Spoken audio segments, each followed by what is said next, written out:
She slapped the ladle out of my hand as if I had stolen the air. The metal clanged against the sink, and the soup spilled like a small, steaming betrayal. I felt the heat of the broth on my wrist, heard the sharp laugh from the dining room, and smelled the sharp tang of vinegar and burned onion that she used to hide impatience. My name is Evelyn. I was 73, and my hands had once been the quiet engines of a household, kneading bread at dawn, patching shirts at dusk, tending a garden that fed 2 generations. I had thought my usefulness would be my protection. I was wrong. She shouted, "Who cooks like that?" and my son did not come to my defense. They thought they had put me away. They had no idea that a stack of papers in a shoebox would turn the table. I remembered the moment in slow, aching detail. The spoon hit the sink with a hollow ring, then a wet slap as the soup fell. The light above the stove buzzed like a tired fly. The tile felt slick under my slippers, and the small room tasted of salt and old oil. Sarah called me incompetent. Mark looked at the television and pretended not to hear. And for a second, the apartment became a stage where I had no lines. The indignity stung more than the spill. I felt my throat tighten, the salt of tears in my mouth, and a resolve forming like a callus under skin that had learned to take blows. What followed would change the ownership of more than a dinner plate. I had married Tom when I was 21. He taught me how to read maps of fields and to read the slow weather of people. We planted tomatoes in the backyard and argued about paint colors with the same gentle stubbornness that steadied us for 49 years. When he died, the quiet of the house grew heavy. His missing mug, the way he would whistle while shelling peas, these small absences made a room of silence that I learned to sit in. Our son Mark was a bright boy, full of quick solutions and loud jokes. I raised him the way my mother raised me, with a rhythm of chores and stories, with the belief that if you tended people, they would return the tending. After Tom's funeral, Mark insisted I moved closer. He said his wife Sarah would watch over me. They had a modern apartment with white counters that shone like new promises. At first, I liked the stainless steel, the new mixer, the way the elevator hummed underfoot. I cooked him the same soups I always did. I ironed his shirts. I made sure his landlord calls went answered and his letters were stamped on time. I had expected gratitude. What I found was a relocation of obligations. I kept my face small and helpful. The little humiliations began. Hairline cracks in tile, a misplace of keys blamed on forgetfulness, a remark about my bread being too dense, a comment about me taking up space. I told myself I would be patient, but patience does not armor the wounded heart forever. The apartment smelled different after the first insults. The sweetness of lemon that once freshened our sink was replaced by chemical cleaners. The sound of footsteps was sharper, the texture of towels thinner and less cared for. Once, I caught Sarah folding a dish towel in a way that said she was folding my place in the house into a smaller corner. I spoke to Mark about it. He said she was stressed, that work was hectic, that we all had to adapt. I nodded and returned to the stove where the soup had always been a conversation starter. The rhythm of cooking soothed me until the night the ladle hit the sink and a laugh turned into a command to leave. The spoon did not just fall, it signaled an eviction of dignity. The early scenes of my daily life with them were threaded with small conversations that cut deeper than sharp instrument. The first exchange unfolded at breakfast. Sarah said, "Your eggs look old." I answered, "I made them this morning." She replied, "They smell odd." I touched the shell of her criticism and said, "I have cooked for Mark since he was a boy." Mark, flipping a paper, mumbled, "We are fine, calm down." Sarah scoffed, "This house feels like a museum." I told her I only wanted to be helpful. She said, "There is helpful and there is hovering." Mark shifted in his chair and said, "Maybe we can find a routine." Sarah put down her cup and said, "Not my problem." I sat quieter, and the coffee tasted of ash. The kitchen light buzzed. The tile was cool under my feet.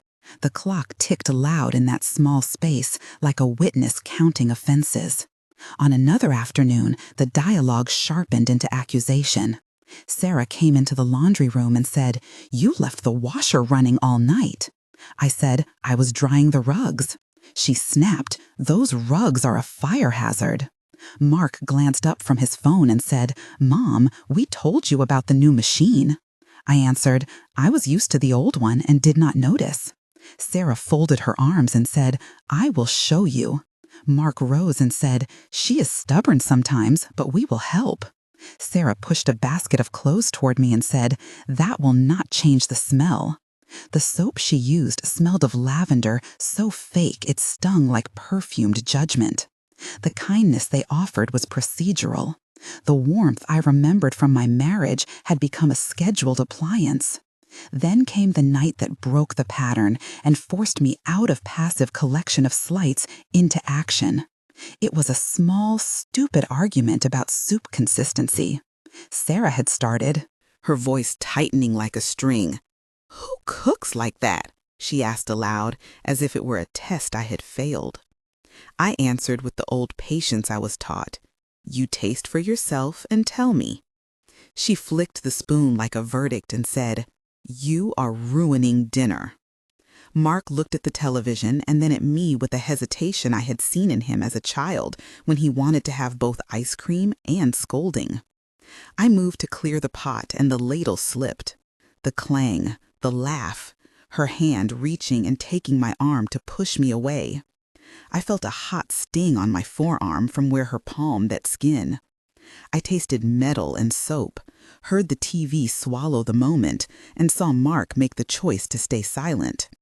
The physical sting was less than the way their eyes averted, as if the stain were mine alone. The night I left, I packed a small bag. I could have called Luis from downstairs. He was our neighbor who had once mowed our lawn. Or gone to Maria at the church, or phoned Pastor James for help. Instead, I walked out with my slippers and a coat that smelled faintly of rosemary and old smoke. The city air hit my face like cold truth. I stood for a moment on the stoop, listening to the muffled television and the distant clatter of a bus.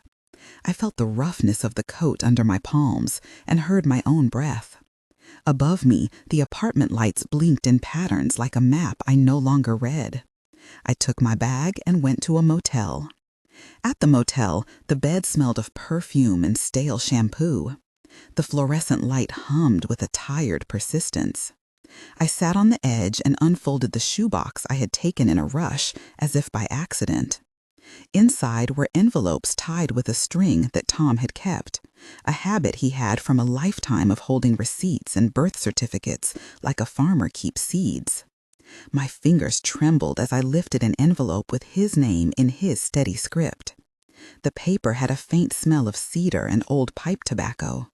I opened it and found a letter he had written years before, with instructions about accounts and properties I had not known he had arranged in secret. The words were calm and pragmatic. He had anticipated my need. He had written names of banks, a list of properties, account numbers that made no sense to me at first, and a clear request that I be taken care of. I read the figures twice, the numbers like anchors, the acknowledgement that he had anticipated trouble. I felt a bloom of something like relief and a fresh ache. At the shelter, the young volunteer Carla asked, "Are you okay?" I said, "I will be." She made me tea, and the steam smelled of lemon. Hospital floors. A man named Officer Diaz checked me in and said, "There is a counselor here if you want." I said, "No, thank you," and watched the curtains ripple. A small kindness from a woman named Angela who ran the kitchen gave me a sandwich that tasted of mustard and predictable bread. Louis, the neighbor, had called and left a voice message. I heard it crack with concern, and he said, "Come by tomorrow. I will bring some shirts and we will talk." Maria from the church sent a text that said, "We will pray for you," and a message from Pastor James asked if he could visit. These people threaded my fall with small acts of care like stitches. Around that shoebox of papers, I began to rebuild perspective. The letter from Tom named 60% ownership of a run-down block of townhouses that he had bought years before when I had thought him eccentric to invest in what he called old bones. There were deeds and a sealed envelope labeled account details that Tom had insisted should only be opened if anything happened to both of us. I took photos with a donated phone and sent them to Louis, who knew a man named Rashid who had once worked in a bank. Rashid called a lawyer he trusted, Angela, who said, "Meet me at the library." In that first consult, Angela listened while I told the story about ladles and laughter. She opened a file and said calmly, "Your husband left you legal claims and property. We will verify the deeds and the accounts, and there is a process to assert title." The meeting with Angela was a pivot where warmth met calculation. Angela placed a tissue box between us, and her office smelled of printer toner and coffee. I said, "I do not even understand some of these words." She smiled and said, "We will walk through it." Her assistant Carla brought a folder, and we started listing names. Angela read from a client intake sheet and said, "We will need a copy of the deed, an ID, and any correspondence with anyone who claims the property." I asked, "How long will this take?" She said, "There are steps, a title search, a probate filing, and possibly a quiet title action if someone contests it, but we can move quickly for an elderly client." I asked, "Will this cost much?" Angela said, "There are fees, but we will discuss options including contingency arrangements and payment plans." Her voice was precise and steady, and it grounded me. She named people who could help, a notary, Louis the neighbor who had documents, and an accountant named Carla who could interpret statements. I felt a strategy begin to take shape like a map drawn on a table. Legal explanation concisely stated, we verified that Tom had sole title to several properties and that his will and deed had been properly executed. The process required filing a probate petition to recognize the estate, followed by a title search and corrective filings if necessary. We would initiate a quiet title action to remove adverse claims and then register transfers to a new entity to protect the assets. It was all technical but feasible, and Angela explained fees and timelines in plain terms so I could decide. I did not rush, though. I learned to be strategic. I combed through boxes, sat with Luis on a bench and made lists, called Rashid to learn banking terms, visited the county records office to photocopy deeds. Alongside the paperwork, I reshaped myself. I stopped wearing the frayed cardigan that made me look like a charity case and bought a plain navy sweater at a thrift shop that made me look like someone who still belonged in the world. I sloughed off a softness I had mistaken for kindness and replaced it with steadier skin. I practiced how to speak to strangers about money without embarrassment. I learned the cadence of lawyers and bank clerks and found a rhythm in assertive requests. Then came the planning stage with clear lines and cold decisions. I created a limited liability company to hold any properties that were going to be transferred. I consulted an accountant named Carla who told me about tax considerations and a banker named Rashid who explained how to consolidate accounts. Angela prepared notices and drafts of affidavits. I met with Mark once and tried to speak gently. I said, "We need to talk about the house." He said, "Why now?" I said, "Your father left instructions and some assets that need handling." Mark said, "You moved out and left." He said, "It seems complicated." I said, "It is time to set things right." He looked away and then said, "Maybe there is a way to share." I told him the time for sharing was before the silence. The plan was not about revenge. It was about restoring a life I had lost. When the first notice was sent to the apartment building where Mark and Sarah lived, it felt like a small thunderclap. Notice of claim was printed crisp on white paper with Angela letterhead. The building manager, Luis Flores, received a call. He said, "I cannot believe it when I read the file." I stood outside the building and felt the paper tremble in my hand like a folded truth. The notices triggered discussions, and the family noticed that my tone had hardened. I was no longer the woman who hoped to be invisible. I was a claimant, an owner by virtue of legal instruments and Tom foresight. The first moment of public confrontation arrived in a meeting convened by a mediator at the community center. The mediation had several direct exchanges that stung and then steeled. Angela opened by saying, "The documents support the estate claim, and we are prepared to file if necessary." Mark answered, "I thought we would work this out at home." I said, "We tried, but someone decided to throw me out over soup." Sarah said, "It was not like that," and her voice broke and then hardened. I replied, "Do you think me childish to be pushed in this way?" Louis, the neighbor, sat and listened and then said, "Evelyn has been part of this block longer than anyone here." Officer Diaz observed the calm and said, "We can help keep peace." The mediator suggested a temporary arrangement while a legal process ran its course. I felt the air taste of paper, and the coffee in my cup had a cardboard bitterness that matched the room. Tension swelled during the first court hearing. The courtroom smelled of old varnish, the fluorescent lights made my eyes water, and the judge's expression was kind but firm. The hearing had direct confrontations that showed who people had become. The judge asked, "Counsel for the petitioner to state the case." Angela said, "My client seeks confirmation of title and recognition of the estate's rights." Counsel for the defendant stood up and said, "We contest the extent of these interests and allege improper notice." Mark rose and said, "I did not know the extent of these properties." Sarah spoke and said, "I am scared of losing my home." I answered, "I did not want this to be public, but I will not be dismissed in my old age." The judge looked at the papers and said, "We will set a schedule for discovery."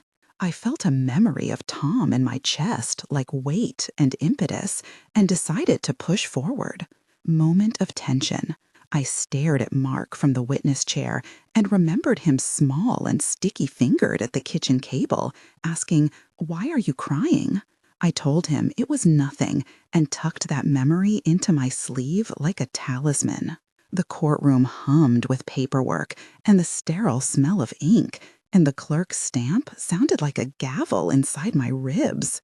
The choice to pursue the claim was no longer about money. It was about being seen and having my losses acknowledged. The decision thrummed in me like a new heartbeat, and I spoke with a clarity that surprised even me. Discovery revealed more than I expected. A ledger showed rental income that had been rerouted into accounts I did not control. Bank statements had figures that explained why the building had been modernized while my pantry grew emptier. Angela prepared a motion to enforce accounting and a demand for turnover of rents. The financial explanation was deliberate and sober. We traced payments through several accounts. The transactions indicated rents collected and managed separately from household expenses. Our request was an accounting and, if necessary, a court-ordered turnover to a receiver. Angela's voice was precise, and the numbers began to align into evidence. The courtroom cadence sharpened as hearings progressed. Witnesses were called, including Louis the neighbor, who described maintenance, and Maria from the church, who testified about my... Mark took the stand, and his voice was small as he tried to thread blame and ignorance. Sarah sat with her arms folded, then leaning forward, then fidgeting with a tissue. The judge listened and then made a ruling that surprised no one who had followed the documents carefully. The court recognized the estate's claims and ordered an accounting and partial turnover to preserve value. The decision did not evict anyone overnight, but it signaled that power could be measured on paper and enforced. Moment of tension. The final hearing had the air thick with the sound of shoes on tile and the soft rustle of pages as the judge prepared to read the order. I watched Mark and searched his face for the boy who once asked me to tie his shoelaces. I wanted to say I forgive, but our forgiveness does not collapse the facts. The judge read the order in a voice that made the room shrink and expand at once. It was not a triumphal shout, but a measured correction. The paper had spoken, and the consequences would not be reversed by tears alone. After the legal phase came practical work. We filed transfers into the company Angela had prepared and engaged an accountant to manage incoming rents and expenses. We arranged a payment plan for any legitimate claims against the estate, and I ensured tenants' rights were respected. The procedural explanation was straightforward. We created an entity to hold the properties to centralize management. We filed deeds and coordinated with the county recorder. We set up a trustee account for rental income and engaged a property manager to handle day-to-day operations. This protected the assets and created predictable cash flow for maintenance and support. The epilogue unfolded in months that were slow and honest. 1 month after the court order, I moved into a smaller apartment I had rented with the first checks from collected rents. The place was modest, a second-floor unit with a thin curtain and a narrow balcony where I planted 2 small geraniums. The air smelled of urban summer and frying onions from the building below. I cooked soup that tasted of better care, and sometimes I gave extra portions to a named Carla who struggled with illness. I attended a meeting at the community center, and Angela sat in the back as if to remind me that law had limits and support had to be human. 3 months later, I had formed a small nonprofit with Maria and Pastor James to provide cooking classes for older residents and to create a meal delivery roster for those in need. We used some of the rental income to fund the first month of groceries. The classes met in the church basement and smelled of cinnamon and coffee. We taught simple recipes and spoke about rights at landlord meetings. Lewis came and taught basic fixes for plumbing. His hands showed him. His way with pipes and his laugh returned to the block. It was not a reunion with past innocence, but a rebuilding of community where utility met respect. 6 months on, the change was deeper. The properties were in better repair. A manager oversaw collections, and we had reserves for unexpected repairs. I had a row of tomato plants on my balcony and a small herb garden that rustled in the evening wind. There were visits from Mark, sometimes awkward, sometimes polite. He brought his youngest when he did, and I found myself kneading dough with a child at my side and telling stories about Tom. The relationship had not returned to what it was before the ladle incident, but it had shifted towards a new equilibrium. He learned that obligations have shapes that must be met, and that kindness alone cannot paper over structural neglect. The neighborhood had become a place where accountability and care coexisted. I did not seek vindictive retribution. The steps I took were legal and measured and intended to restore stability and dignity. I learned that love does not always protect you, and that protection must sometimes be built with documents and a plan. It hurt that it took paper to make them notice, but I could not rely only on memory or pleas. I found that reclaiming my life was not about a showdown, but about setting boundaries and demanding the respect I had earned. The house of my marriage had been scattered into deeds and ledgers, but I gathered the pieces into something that could shelter me and others. If you have ever been dismissed by someone you trusted, if you have ever felt the sting of being a burden, write 1 line below saying stayed or left. Your words will matter to someone who needs to know they are seen. This story is not only mine. It is about the small legal instruments that can rebalance a life, and about the quiet helpers who bring tea and copy deeds and listen without judgment. I cooked again that winter, and the soup tasted like survival and like the slow mending of a life that refused to vanish.